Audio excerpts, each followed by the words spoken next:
মাননীয় স্পিকার, এটা কিন্তু আল্লাহ সহ্য করবে না। আপনি নাস্তিক হন, আমার কোনো আপত্তি নাই। আপনি ইসলাম ধর্ম না মানেন, আপনার আমার কোনো আপত্তি নাই। আপত্তি আমার এক জায়গায়, আমার নিজের আশরাফুদ্দিন নিজামের আপত্তি এক জায়গায়। আমার কোরআন নিয়ে কথা বললে, আমার রাসূল নিয়ে কথা বললে, I am the last person. আমাকে জেলে নিবেন না কোথায় নিবেন আমার কোনো যায় আসে না।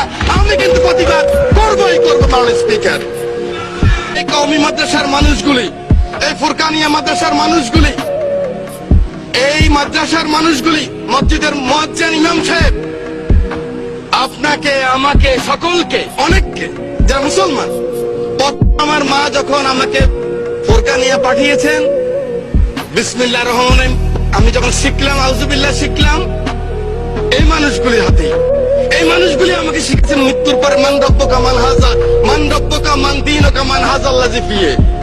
এই মানুষকে শিখিয়েছে আমার মৃত্যুর পরে যখন কবরে রাখবেন, মিনহা খালাকনাকুম ওয়া ফিহা নুইদুকুম ওয়া মিনহা নুখরিজুকুম তারাতান উখরা। আল্লাহ মাটি থেকে তিনি এসেছেন, এই মাটিতে আবার তাকে রেখে গেলাম। সেই মানুষগুলিকে একটা জিনিস আমি দেখেছি, মাননীয় স্পিকার, এভাবে কান ধরায় এই মানুষগুলিকে যখন এই কান ধরায় পিঠের মধ্যে লাথি মেরে যখন পার করেছে, গ্রাম বাংলার লক্ষ কোটি মানুষ তখন কান্না করেছে। মাননীয় স্পিকার, এটা কিন্তু আল্লাহ সহ্য করবে না। আপনি নাস্তিক হন, আমার কোনো আপত্তি নাই। আপনি ইসলাম ধর্ম না মানেন, আপনার আমার কোনো আপত্তি নাই। আপত্তি আমার এক জায়গায়, আমার নিজের আশরাফুদ্দিন নিজামের আপত্তি এক জায়গায়। আমার কোরআন নিয়ে কথা বললে, আমার রাসূল নিয়ে কথা বললে, I am the last person.